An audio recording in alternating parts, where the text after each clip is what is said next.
Panorama group, जो सोचता है वो करता है। नमस्कार, भारत लाइव देख रहे हैं आप। पक्की खबर लेकर बैठे हैं। बिहार में एक बार फिर से एक बड़ा बदलाव नीतीश कुमार करने जा रहे हैं। जी हाँ, के पाठक का नाम एक बार फिर से प्रशासनिक सेवा में सेवा देने के लिए उनकी एंट्री कराई जा रही है। दरअसल आपको बता दें कि के पाठक शिक्षा विभाग के अपर मुख्य सचिव के तौर पर पिछले कई दिनों तक, कई महीनों तक उन्होंने अपना कार्यकाल पूरा किया। बावजूद इसके जिस तरीके से विवाद के पाठक के नाम को लेकर के उठा, उस विवाद ने के पाठक के पद को ही छीन लिया। नीतीश कुमार ने के पाठक पर एक भरोसा जताते हुए बिहार के शिक्षा विभाग के अपर मुख्य सचिव के तौर पर उन्हें बैठाया था। हालांकि बहुत सारे बदलाव, बहुत सारे चेंजेस उन्होंने अपने विभाग में किए। बावजूद इसके इनके नाम की चर्चा इस बात से होने लगी कि शिक्षकों में नाराजगी काफी ज्यादा देखी जा रही थी। जो कड़े नियम कानून बनाए जा रहे थे, इस वजह से शिक्षकों में नाराजगी सबसे ज्यादा उत्पन्न हो रही थी। यहां तक कि जब के पाठक पटना के गांधी मैदान में शिक्षक नियुक्ति पत्र के दौरान मंच पर संबोधित करने के लिए नीतीश कुमार ने आगे उन्हें बढ़ाया, जैसे ही उनका नाम सामने आता है, शिक्षकों में गजब का उत्साह और उनके नाम पर तालियां खूब बजी। तेजस्वी यादव, नीतीश कुमार के नाम पर या उनके भाषणों में जितनी तालियां नहीं बजी होंगी, के पाठक के नाम पर तालियां खूब बजी थी। लेकिन कई ऐसे बदलाव शिक्षा विभाग में के पाठक के द्वारा किया गया, जिससे शिक्षा विभाग में हड़कंप तो मचा ही मचा था, शिक्षकों में नाराजगी भी सबसे ज्यादा देखने को मिल रही थी। यहां तक कि कई जगहों पर हमने देखा कि बच्चे भी काफी ज्यादा नाराज हो गए थे। सड़कों पर उतरकर उन्होंने जबरदस्त परफॉर्मेंस किया। कई जगहों पर विद्यालय में बैठने की तक के जगह नहीं थे और उन्होंने ये अनिवार्य कर दिया कि 75% जो बच्चों का आगमन है, यानी बच्चे जो 75% से कम अगर स्कूलों में, विद्यालयों में आते हैं तो कार्यवाही जो है वो हेडमास्टर पे हो जाएगी, जिस वजह से एक नाराजगी काफी ज्यादा देखने को मिला। जबरदस्त विवाद हुआ।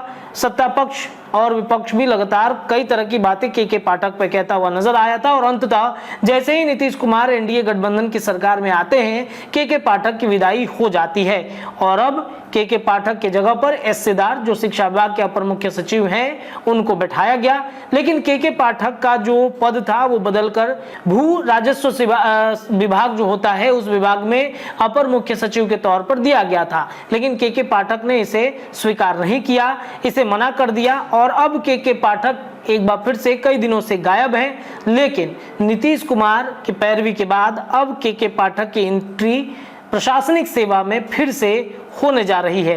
कौन सा विभाग है, तो ये भी आपको बता दें कि बिहार के कई जो आईएएस अधिकारी हैं, आईपीएस अधिकारी हैं, वो रिटायर कर रहे हैं।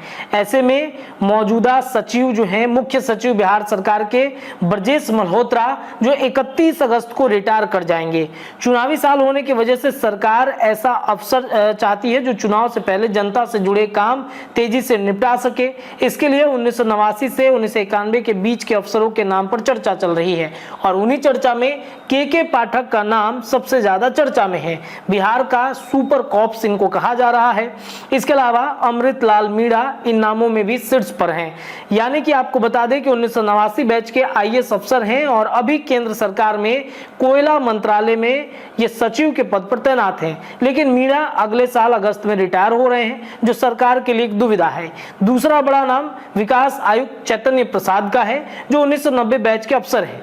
लेकिन उनके साथ भी यही दिक्कत है कि वह अगले साल जुलाई में रिटायर हो रहे हैं।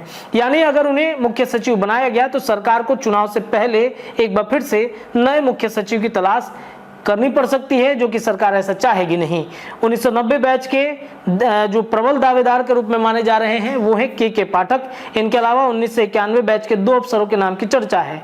आपको बताएं कि स्वास्थ्य, पथ निर्माण और आपदा प्रबंधन विभाग के अपर मुख्य सचिव प्रत्यय अमृत और शिक्षा विभाग के अपर मुख्य सचिव एस सिद्धार्थ प्रत्यय अमृत जुलाई 2027 में रिटायर होंगे, जबकि एस सिद्धार्थ अगले साल नवंबर में रिटायर हो रहे हैं। अगर चैतन्य प्रसाद को मुख्य सचिव बनाया जाता है तो सरकार को उसके लिए खाली होने वाली विकास आयुक्त के पद को भी भरना पड़ेगा। इस बीच ये भी चर्चा है कि ब्रजेश मल्होत्रा को 3 से 6 महीने का सेवा विस्तार दिया जा सकता है। हालांकि इसकी अभी आधिकारिक पुष्टि नहीं है। कुल मिलाकर ये कहा जाए तो बिहार में नए मुख्य सचिव के नाम को लेकर असमंजस की स्थिति बनी हुई है। प्रत्यय अमृत, एस सिद्धार्थ, के पाठक के अलावा जो ब्रजेश मल्होत्रा हैं, इनका कार्यकाल 6 से 8 महीना बढ़ाया जा सकता है। देखिए, बिहार में प्रशासनिक सेवा के अधिकारियों का तबादला या फिर नीतीश कुमार वैसे अधिकारियों को अपने इर्द गिर्द रखना चाहते हैं जो उनके साथ सामंजस्य बैठा सके।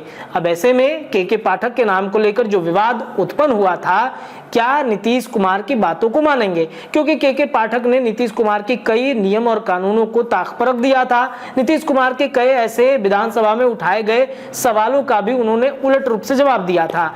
नीतीश कुमार ने विद्यालयों में जो समय सीमा होती है उसे जिस तरीके से के पाठक के द्वारा बढ़ाया गया था उसे कम करने को लेकर भी आदेश दिया था। उन्होंने कहा था कि के पाठक से इसके लिए बातचीत भी हो गई है, बावजूद इसके के पाठक ने इसके लिए कोई लेटर जारी नहीं किया। अब ऐसे में दुविधा वाली बात यह है कि नीतीश कुमार कौन से अधिकारियों को अपने साथ अपने इर्द गिर्द रखेंगे जो उनके साथ सामंजस्य बैठाकर आने वाले चुनाव में जनता के हितों पर काम करेंगे और खरे उतरेंगे। देखते हैं, इन नामों की चर्चा खूब है। अमृत मीणा, प्रत्यय अमृत के अलावा एस सिद्धार्थ और अब के पाठक का नाम भी चल रहा है। देखते हैं क्या कुछ होता है, लेकिन इस खबर में इतना ही। जुड़े रहिए भारत लाइव पे, खबरों का सिलसिला लगातार जारी। बहुत बहुत धन्यवाद। पनोरमा ग्रुप, जो सोचता है वो करता है। अगर ये वीडियो पसंद आई और वह बिहार के राजनीति और बिहारियत से सरोकार रखेनी तो सब्सक्राइब बटन दबा के चैनल के सब्सक्राइब कर ली। ओजे एगो घंटी बा, ओकरा बटन दबा देला से कुल सटीक और मारक खबर रुआ मुफ्त में मिल जाई। अगर रुआ पत्रकारिता के हमनी के नया प्रयोग में सहयोग कर चाहतानी तो ज्वाइन बटन दबा दी। पेटीएम नंबर नोट कर ली 9386816700। धन्यवाद।